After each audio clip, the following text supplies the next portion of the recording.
So hello everyone, welcome to class. ठीक है, कहाँ तक हो गया था हमारा सेकंड पार्ट हो गया था।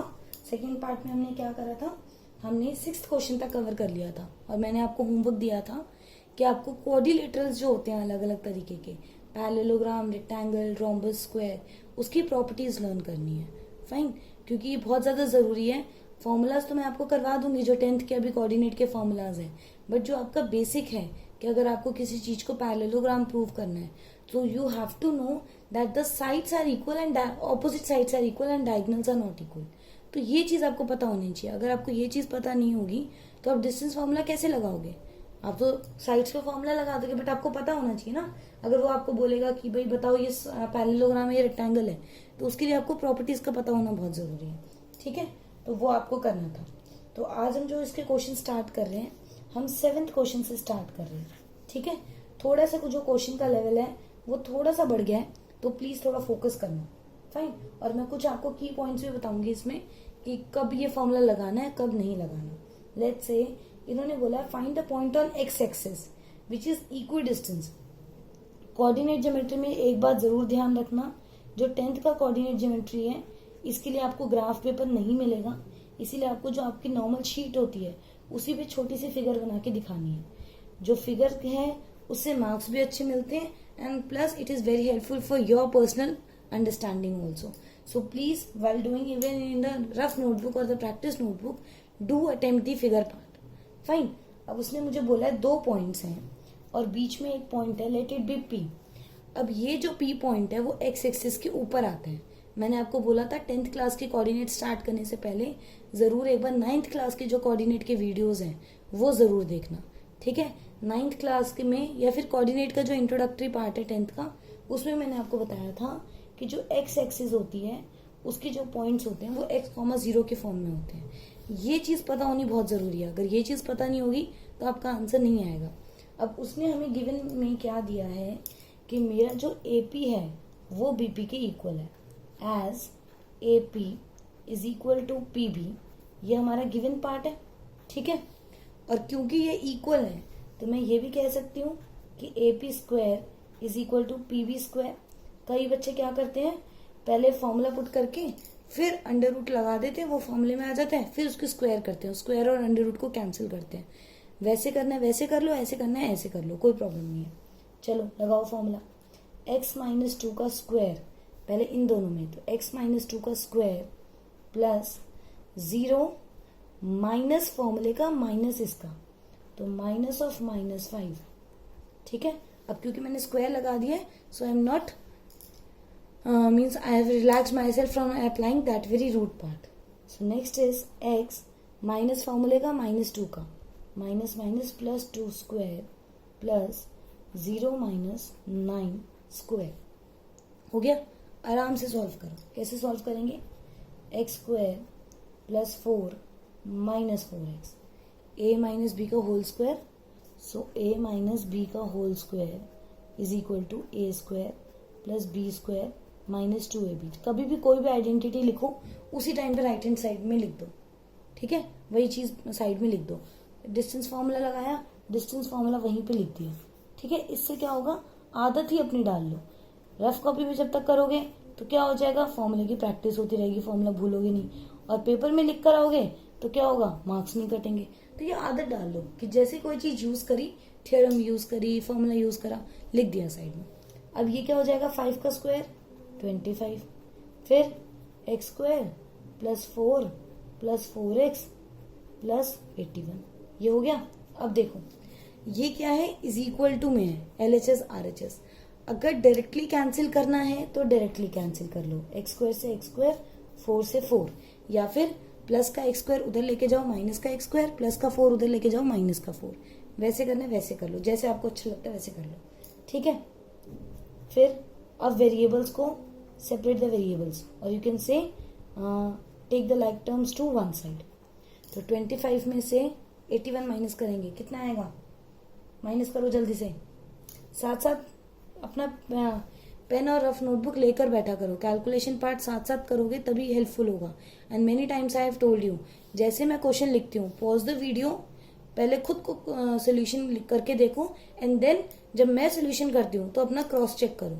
वही एक एक्चुअल तरीका होता है पढ़ने का। ऐसे नहीं है कि आप चुपचाप बैठ जाओ, सारे सोल्यूशंस देखते जाओगे, तब आपको कुछ समझ नहीं आएगा। ठीक है, तो ये कैलकुलेशन आपने कर ली होगी। 11 - 5 6, 7 - 2 5, बड़े वाले का साइन। ठीक है, ऐसे खुद से बातें करते करते करा करो। इससे क्या होता है, ना तो आप कंफ्यूज होगे, डिस्ट्रैक्ट भी नहीं होगे, और प्लस आपकी गलती होने के चांसेस भी कम हो जाएंगे। 8 इधर मल्टीप्लाई हो रहा है, उधर जाके डिवाइड, आंसर आएगा -7। ठीक है, अभी मेरा आंसर आ गया। Should I leave it over here? क्या मैं अपने आंसर को यहीं पे छोड़ दूं? नहीं, अगर मैं यहाँ पे छोड़ूंगी तो मेरा हाफ मार्क डिडक्ट हो जाएगा, क्योंकि उन्होंने मुझसे x की वैल्यू नहीं पूछी, उन्होंने मुझसे पॉइंट पूछा है। तो जो पॉइंट है वो है -7,0। तो ये तरीका होता है पूरा काम करने का। जब तक क्वेश्चन को पूरी तरीके से कंप्लीट नहीं करोगे, ये वाला पार्ट मिस कर दिया, ये वाला पार्ट मिस कर दिया, तो मार्क्स कट जाएंगे। अब सोचो, अगर लेट से 3 मार्क्स का क्वेश्चन आएगी, अब उसमें से 1.5 नंबर तो आपका इन चीज़ों में ही कट जाएगा, फिर क्या फ़ायदा आपके पढ़ने का। अगर आप ऐसे 50 मार्क्स, अपने 50% मार्क्स ऐसे वहाँ पे डोनेट करके आ जाओगे, then seriously you are not going to score good marks. Fine, तो इन चीज़ों का भी ध्यान रखना इक्वली इंपॉर्टेंट है जितना आपका कंसेप्ट को समझना इंपॉर्टेंट है। Fine, so I hope this is pretty much clear. Okay, next उस पर आते हैं। ठीक है, नेक्स्ट उस पर उसने क्या बोला है हमें, ध्यान से देखो। पहले क्वेश्चन की लैंग्वेज को ढंग से समझा करो कि वो क्या रहा है। फिगर अच्छे से बना लो, 40% काम तो फिगर से ही हो जाता है। Find the values of y for which the distance between. अब देखो, लास्ट क्वेश्चन में क्या था, हमें पॉइंट दे नहीं रखे थे, कि सिर्फ बोला हुआ था कि पॉइंट के कोऑर्डिनेट्स दे रखे थे, पॉइंट के नाम नहीं दे रखे थे। तो मैंने अपनी तरफ से A, B, P सब लेट कर लिया। लेकिन अगर क्वेश्चन में दे रखा है और फिर भी गलती से, जैसे मैंने ध्यान ना दिया हो और मैं PQ की जगह AB लिख दूंगी, तो मार्क्स कट जाएंगे। ठीक है, तो क्वेश्चन को बहुत ध्यान से पढ़ो। 10-20 सेकेंड्स उधर लग जाए, कुछ नहीं होता। पूरा क्वेश्चन गलत होने से अच्छा है उधर 20 सेकेंड्स दे दो, क्वेश्चन को ध्यान से पढ़ो। तो उसने मुझे बोला है कि y की कौन सी वैल्यू पे इन दोनों के बीच का जो डिस्टेंस है वो 10 यूनिट्स है। ठीक है, कंसेप्ट क्लियर हो गया। फिगर बनाने का एक और फायदा होता है, फिगर बनाते बनाते आपको समझ में आ जाता है क्वेश्चन करना कैसे है। तो क्या होता है, जो कटिंग वगैरह होती है वो नहीं होती। अब फिगर बना रहे हो, साथ साथ आपको दिमाग चल रहा है, चलो जी, तब तक आपको टाइम मिल गया। वो 10-20 सेकेंड्स आपने क्या किया, सोचने में लगा दिया टाइम कि क्वेश्चन को करना कैसे हो, और तब तक हमारी फिगर भी रेडी हो गई, मैंने फॉर्मूला लिख लिया। तो ये क्या हो जाएगा, थोड़ा सा एक आपको बफर टाइम मिल जाता है। तो using formula of distance y2 - y1, sorry मैंने गलती से पहले y लिख दिया, वैसे मैं x लिखती हूँ, but like I told you it won't have any effect on our answer. तो उसने मुझे क्या बोला है, उसने मुझे बोला है कि जो PQ है वो 10 यूनिट्स है। तो अगर मैं sorry about the handwriting part, अगर मैं इसको स्क्वायर कर लूँ, या फिर चलो मैं, अब तुम्हें पिछली बार मैंने पहले स्क्वायर करा था, अब मैं पहले फॉर्मूला लगा रही हूँ। तो 10 - 2 का स्क्वायर और y -3। ठीक है, कई बार मैं थोड़ा क्वेश्चन जल्दबाजी में भी कर देती हूँ, लेकिन कई बार मैं पूरी कोशिश करती हूँ मैं हर स्टेप लिखूँ ताकि आपको अच्छे से डिटेल में समझ में आए। ठीक है, तो ये हो जाएगा 8 का स्क्वायर। और देखो, मैं इसको डायरेक्टली y + 3 लिख सकती थी, बट मैंने ये आपके अंडरस्टैंडिंग के लिए, क्या आप बोलोगे जल्दी जल्दी कर देते हो, हमें समझ नहीं आता, उसके लिए मैंने करा है। ठीक है, अब इसमें क्या लगाना है मुझे, आइडेंटिटी। तो आइडेंटिटी लिख दो। ये मत सोचना एंड में लिखेंगे, एंड में तो भूल जाओगे, एंड में तो सारा ध्यान इसी में होता है। चलो जल्दी से नेक्स्ट क्वेश्चन पढ़ो। तो एंड के भरोसे मत छोड़ना, साथ के साथ लिखते जाओ। y² + 9 + 6y। और मैं अभी भी बता रही हूँ, कई बच्चे तो ऐसे होंगे जिनको अभी तक आइडेंटिटीज भी क्लियर नहीं होगी, तो प्लीज अपनी बेसिक स्ट्रॉन्ग करो। सारी वीडियोस अवेलेबल हैं, एक अलग से आइडेंटिटीज का वीडियो है, एक बार आइडेंटिटी के क्वेश्चन कर लो। जिस भी चीज में प्रॉब्लम आती है ना, उसकी एक्सरसाइज कर लिया करो। इसीलिए मैं पार्ट्स में बनाती हूँ। एक वीडियो मुश्किल से 15 मिनट्स होता है, मैक्सिमम 15 मिनट्स का वीडियो होता है। अगर आइडेंटिटी में प्रॉब्लम आई, आइडेंटिटी करके देख ली। मिडिल टर्म स्प्लिटिंग में प्रॉब्लम आई, एक बार मिडिल टर्म स्प्लिटिंग के वीडियोस में क्वेश्चंस करके देख लिए। तो उससे क्या होता है, कंसेप्ट भी क्लियर हो जाता है। ये मत सोचा करो कि अच्छा मुझे तो ये आता ही नहीं है। फाइन, चलो तब तक अब आपने कैलकुलेशन कर ली होगी। 64 + 9 कितना हो गया, 73। 73 को जरा 100 से माइनस करो जल्दी से, कितना हो जाएगा तुम्हारे पास, कितना, 27 है ना। 100 - 73 27।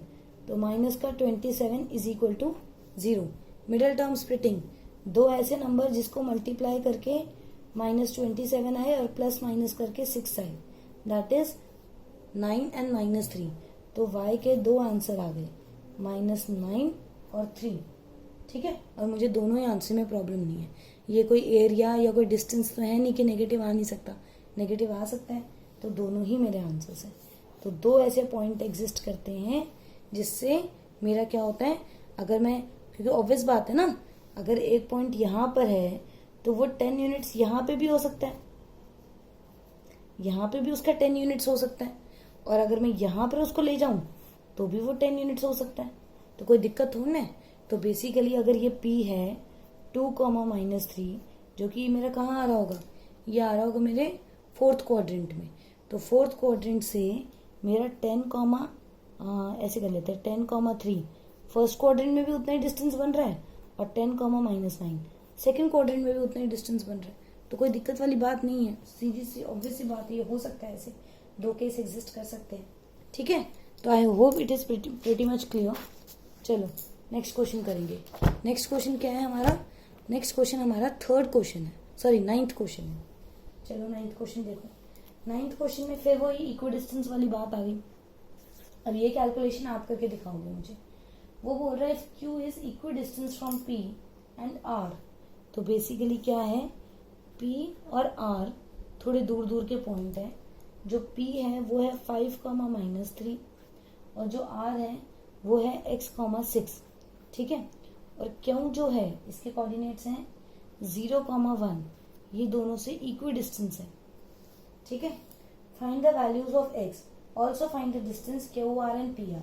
वो कह रहे हैं पहले तो x की वैल्यू बताओ और डिस्टेंस भी कैलकुलेट करके बताओ। तो सबसे पहले तो मैं क्या बोलूंगी, मैं अपनी गिवन इन्फॉर्मेशन को लिखूंगी कि मेरा PQ जो है वो QR के इक्वल है, ये मुझे गिवन है। तो मैंने क्या करा, इसका स्क्वायर कर लिया। स्क्वायर करते क्या हुआ जल्दी बताओ। हाँ, क्या हुआ, अंडर रूट का साइन हट गया। अब अंडर रूट का साइन हट गया तो जब मैं डिस्टेंस फॉर्मूला लगाऊंगी तो मैं क्या लिखूंगी, 0 - 5 का स्क्वायर और 1 + 3 का square is equal to x - 0 का स्क्वायर। ठीक है, पहले लिख लो, एकदम से ऐसा नहीं है कि 0 को लिखो ही मत, लिख लो। सॉरी अंडर रूट तो मेरा पहले ही हट गया था, मैंने स्क्वायरिंग करी हुई थी तो मेरा अंडर रूट तो पहले ही हट गया था। तो ये क्या हो गया, -5 का स्क्वायर इज 25, 4 का स्क्वायर इज 16, x का स्क्वायर इज x², 5 का स्क्वायर इज 25। 25 से 25 कैंसिल, स्क्वायर उधर जाके अंडर रूट। अब कई बच्चे इसका आंसर लिखेंगे x इज इक्वल टू 4। क्या ये करेक्ट है बताओ, कितने बच्चे बोलेंगे कि ये करेक्ट है, ये इनकरेक्ट है। अगर 3 नंबर का क्वेश्चन होगा यहीं पे आपको मार्क्स कट जाएंगे, you will get half mark, means 1.5, 50% marks deduct हो जाएंगे। इसका आंसर है +-4, क्योंकि 4 का स्क्वायर भी 16 होता है और -4 का स्क्वायर भी 16 होता है। तो अब आपको क्या करना पड़ेगा, क्योंकि दोनों वैल्यूज के ऊपर आंसर निकालने पड़ेंगे। सॉरी, ये क्योंकि नहीं है, ये R की वैल्यू है। ठीक है, sorry for this over writing, ये R की वैल्यू है। -4,6 और 4,6 दोनों पे आंसर निकालना है। तो उसने मुझसे क्या पूछा है, QR और PR का डिस्टेंस पूछा है। तो एट -4,6 QR का डिस्टेंस लगाओ, डिस्टेंस फॉर्मूले से QR लगाओ तो क्या हो जाएगा, -4 - 0 तो 16 और 6 - 1 25। तो क्या आएगा जल्दी से देखो, तो ये आंसर आएगा √41। ठीक है, ये आएगा। और PR क्या आएगा, माइनस के हिसाब से ध्यान रखो, तो माइनस के अकॉर्डिंग करके दो जरा मुझे। तो ये क्या आ जाएगा मेरा 9√2। ठीक है, और ऐसे ही अगर मैं 4,6 पे लगाऊं, मैंने बार बार डिस्टेंस फॉर्मूला लगा दिया है इसलिए आई होप अब आप कर लोगे। ठीक है, 4 के हिसाब से अगर करूं तो ये अगेन 41 आएगा, और जो PR आएगा वो आएगा √82। इसको जरा ध्यान से कर लेना। ठीक है, तो ये ध्यान रखने वाली बात है, ये ऐसे ही नहीं है कि तुम बस थोड़ा जल्दबाजी में काम कर लो। ठीक है, बहुत ध्यान से ये दोनों केस करने हैं। अगर इधर सिर्फ +4 लिखा तो ऑब्वियसली आप 2 आंसर निकालोगे, तो आपका ये वाला आंसर रह जाएगा, तो मार्क्स कट जाएंगे आपके। ठीक है, तो ये ध्यान रखना। चलो 10th क्वेश्चन करो। 10th क्वेश्चन कैसे ही हमारे इस एक्सरसाइज का लास्ट क्वेश्चन है, ध्यान से देखना। इस 10th क्वेश्चन के बारे में मैं आपको एक बात बताऊंगी, क्योंकि सेम क्वेश्चन जो है वो फिर मैं आपको सेक्शन फॉर्मूला जब करेंगे तब उसके बारे में एक बात बताऊंगी कि ये दोनों क्वेश्चन में क्या डिफरेंस है और कैसे डिसाइड करोगे आप कि कौन सा वाला आंसर कौन सा वाला फॉर्मूला लगाना है। वो डिपेंड करता है कि क्वेश्चन में पूछा क्या गया है। ठीक है, जैसे इन्होंने क्वेश्चन दिया है कि एक पॉइंट है, मैं उसको कुछ भी बोल देती हूँ, ए बोल देती हूँ। ठीक है, उसके कोऑर्डिनेट्स हैं x, y। अब वो दोनों से इक्वल डिस्टेंस है। अगेन मेरे पास सिचुएशन क्या है कि मेरा जो AP है वो AQ के इक्वल है, ये मुझे गिवन है। ठीक है, अब उन्होंने मुझसे जो पूछा है वो बोला है रिलेशन बिटवीन x और y। अब अगर ये बोलता है relation between x and y, जो इसने मुझे अभी पूछा है, तो मैं क्या लगाऊंगी, डिस्टेंस फॉर्मूला लगाऊंगी फॉर श्योर। ठीक है, लेकिन अगर मुझे ये पूछता फाइंड x एंड y, तो वो वाला काम कभी भी डिस्टेंस फॉर्मूले से नहीं होगा। तो उस केस में आपको सेक्शन फॉर्मूला लगाना पड़ेगा, जो कि आप नेक्स्ट उसमें देखोगे एक्सरसाइज में। ठीक है, ध्यान रखना ये बात, मैं उधर भी आपको समझाऊंगी। अब इसमें होता है कि अगर ये x, 0 या 0, y होता है, तब फिर आपके पास यही क्वेश्चन आएगा, ये आप किसी भी मेथड से कर सकते हो। ठीक है, बात आगे समझ में? नहीं समझ में आया, एक बार रोक के दोबारा सुन लो। अगर रिलेशन पूछा है तो डिस्टेंस फॉर्मूला, फाइंड पूछा है तो सेक्शन फॉर्मूला। लेकिन अगर एक का भी कोऑर्डिनेट 0 हो जाता है, फिर किसी से भी कर लो, कोई कॉन्स्टेंट नहीं है। लगाओ जरा, इसका कर दी मैंने, स्क्वायरिंग कर दी। ठीक है, थोड़ा सा देखो इन चीजों को समझो। मैं अगर बार बार एक ही स्टेप को लिखती रहूंगी तो फिर मैं आपको बाकी चीजें नहीं बता पाऊंगी। ठीक है, तो थोड़ा सा इस चीज पे फोकस करो। जो मैंने चीजें एक बार बता दी है उनको थोड़ा ध्यान रखो। यहाँ पे प्लस क्यों आया, स्क्वायर क्यों कर दिया, अंडर रूट क्यों हट गया, इन चीजों पे थोड़ा सा ध्यान दो। तो ये क्या हो जाएगा, x² + 9 - 6x। ठीक है, वो लगा दो, आइडेंटिटीज लिख दो साइड में। देखो एक काम अगर आप कर लोगे तो मुझे क्या करना पड़ेगा, ये मैं इसके नीचे लिख रही हूँ। एक काम अगर आप ध्यान से चीजें समझ जाओगे तो मैं आपको बाकी चीजों पे ध्यान से फोकस करके बता पाऊंगी। ठीक है, अब क्या हो गया, ये आमने सामने है, कैंसिल कर दो, x² 9 y²। ठीक है, अब एक साइड पे ले जाओ इसको, एक साइड पे ले जाओगे तो क्या हो जाएगा, ये हो गया -12x, ये हो गया +20, ये हो गया -4y = 0। तो 4 कॉमन ले जाओ और x और y को इधर कर दो, इसको लिख दो 4 और y, इसको 4 कॉमन ले लो, ये हो जाएगा 3x + y। तो 4 से 4 कैंसिल, तो आंसर क्या आ गया, 3x + y = 5। तो ये आया है रिलेशन। देखो x और y की अपनी अपनी वैल्यूज नहीं आई है, x और y क्या है, एक दूसरे से डिपेंडेंट है। तो इसको क्या कहते हैं, relation between x and y। Fine, तो इसके साथ हम कह सकते हैं कि हमारी जो 7.1 है वो फिनिश हो गई है। अब हम नेक्स्ट एक्सरसाइज पे आएंगे, तो 7.2 में मिलेंगे और इजी एक्सरसाइज है, तो ध्यान से देखना है वीडियो। फाइन, और अब तक इसके एग्जाम्पल्स और इसके एग्जाम्पलर के क्वेश्चन जरूर करके आना, तभी सेकंड एक्सरसाइज करेंगे। ठीक है, चलो bye bye, take care, see you.